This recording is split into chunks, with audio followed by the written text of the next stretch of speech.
மக்கள் எப்படி இருக்கிறார்களோ அப்படித்தான் இந்த சமுதாயம் சீரழிந்து விட்டு இருக்கும். ஏனென்றால் மக்கள் தங்களை சிந்திக்க விடாமல் இந்த மாயக்காட்சியாகிய சினிமா மோகம் தலைவிரித்து ஆடுகிறது. சினிமா மோகத்தினால்தான் இங்கே இந்த தமிழகமே மற்ற மாநிலங்கள் எல்லாம் எள்ளி நகையாடும் வகையில் இது இருக்கிறது. இவர்கள் எல்லாரும் சொல்லலாம், ஆரம்பத்திலிருந்து சினிமா மோகத்தினாலேயே சினிமா மாயினாலேயே இங்கே கட்டமைத்து விட்டு இருக்கிறது இந்த ஆட்சி. இப்போது சிறிது அது தணிந்தது என்று நினைக்கும்போது இங்கே ஒரு புயல் அடித்து சுனாமி வந்துவிட்டதாக நினைக்கிறேன். ஏனென்றால் மக்கள் அறியாமையில் வீழ்ந்து கிடக்கிறார்கள். இவர்களை அதிலிருந்து மீட்க என்ன செய்ய வேண்டும் என்றால் சினிமா மோகத்தினை குறைக்க வேண்டும். அதற்காக எல்லா வழிமுறைகளும் கையாள வேண்டும். சினிமா என்பது என்ன? அது ஒரு மாய காட்சி, அதாவது பொழுதுபோக்கு சாதனம், அவ்வளவே. சினிமாவில் வருபவர்கள் எல்லாம் பெரிய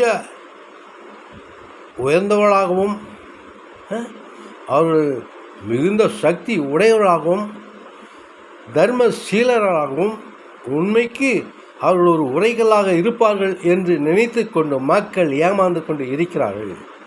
சினிமாவிலே நடிக்கின்ற அத்தனை பேரும் ஹீரோக்கள், அதாவது உத்தம புத்தர்கள் கிடையாது.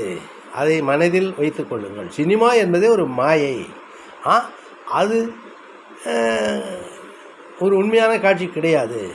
அதில் இருக்கின்றவர்களை நீங்கள் பெரிய ஒரு ஹீரோவாகவும் உத்தமராகவும் உண்மைக்கு எல்லா விதத்திலும் துணை நிற்பவர்களாகவும் இருப்பார்கள் என்று நீங்கள் நினைக்கிறீர்கள். அது தவறான கருத்து.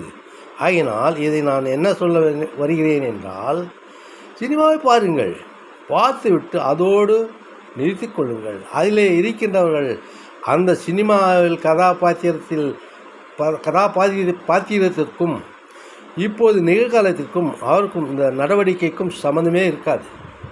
ஆகினால் அதை நம்பி நாம் நம்முடைய ஆட்சியினை அவர்களிடத்திலே ஒப்படைப்பது மிக மிக தவறான இழிவான செயல்.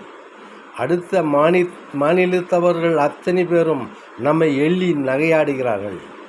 சினிமாவில் நடிப்பவர்கள்தான் உத்தமர்கள், அவர்கள் உண்மையானவர்கள் என்று நினைப்பது மிக மிக தவறு.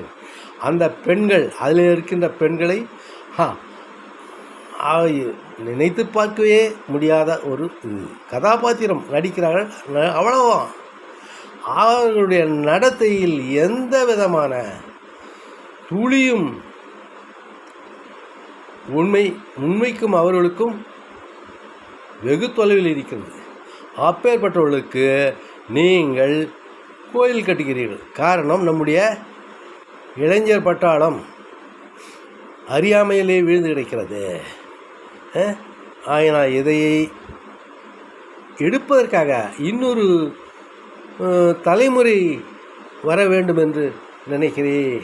ஏனென்றால் சினிமாக்காரர்கள் நல்லவர்களாக இருக்கலாம், கெட்டவர்களாக இருக்கலாம், அவருடைய நடத்தை அவர்களுக்கும் இந்த அரசியலுக்கும் சம்மந்தமே இருக்கக்கூடாது. ஏனென்றால் அவர்கள் சொல்வதும் செய்வதும் வேறு ஒன்றாக இருக்கும். நிச்சயமாக அவர்களால் உண்மையாக இருக்க முடியாது. உண்மை என்பது அவர்களிடத்திலே கிடையாது. நடத்தை என்பது அவர்களிடத்தில் சிறிதும் கிடையாது. ஆகையினால் நான் உங்களுக்கு என்ன சொல்லுகிறேன் என்றால், உங்களை நம் தூய சிந்தனை, அதாவது தெளிவான சிந்தனை நமக்கு வேண்டும் என்றால் நாம் தியானம் செய்ய வேண்டும். தியானம் என்பது என்ன என்று எல்லாருக்குமே தெரியும். தெரியாதவர்களுக்கு பிறகு சொல்லுகிறோம். தியானம் என்பது என்ன? மனமில்லாத நிலையை உருவாக்குவது, அவ்வளோதான் உங்களுடைய வேலை. அதன் பிறகு அந்த கடவுள் உங்களை அதன் பிறகு அவர் பார்த்து கொள்ளுவார். இப்போது இந்த நேரத்திலேயே இது நடக்கக்கூடியதை மட்டும்தான் நான் பேசுவேன். அந்த சாத்தியக்கூறு இருப்பதினால் உங்கள் இடத்திலே நான் இதை ஆணித்தரமாக சொல்லிக்கொண்டு வந்து இருக்கிறேன். 6 ஆண்டுகளாக சொல்லி இருக்கிறேன். இதற்கு எந்த விதமான பொறுப்பும் இல்லை. ஆனால் இப்படியே போனாலும் போகட்டும், அதை பற்றி கவலையில் இருந்தாலும் நம்முடைய மன குமுறலை நாம் வெளிப்படுத்துகிறோம். சினிமாவை நம்பி நீங்கள் ஏமாறாதீர்கள். பெண்களெல்லாம் தங்களிடத்திலே கற்பு இல்லை என்பது இதன் மூலமாக தெரிவிக்கிறார்கள். ஏனென்றால் ஒரு சினிமாக்காரனுக்கு பொண்டாட்டியாக போகிறேன் அப்படின்னு சொல்கிறான்.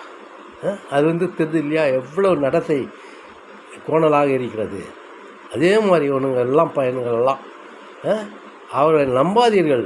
உங்களுடைய சுயமாக சிந்தனை செய்து நமக்கு வேண்டியதை நாம் செய்ய வேண்டுமென்றால் மன தெளிவு வர வேண்டும். மன தெளிவு வர வேண்டுமென்றால் மனம் இல்லாத நிலையை உருவாக்க வேண்டும். அதன் பிறகு உங்களுக்கு ஒரு மயக்க உணர்வு வரும். அதன் பிறகு தன்னாலேயே தெளிவு வரும். ஒருவனை பார்த்த மாத்திரத்திலேயே நம்மால் எடை போட முடியும். இதையெல்லாம் சொல்வதற்கு நான் சொல்லிக்கொண்டே இருக்கப் போகிறேன். நீங்கள் இதை பார்க்கிறீர்களோ இல்லையோ, என்னுடைய கடமையாக இதை கருதி செய்கிறேன். இதை பார்த்து எனக்கு ஆதரவு தாருங்கள். சப்ஸ்கிரைப் செய்ய வேண்டும், லைக் செய்ய வேண்டும், அவ்வளவு. இதோடு இந்த உரையை முடித்துக் கொள்கிறேன். நன்றி, வணக்கம்.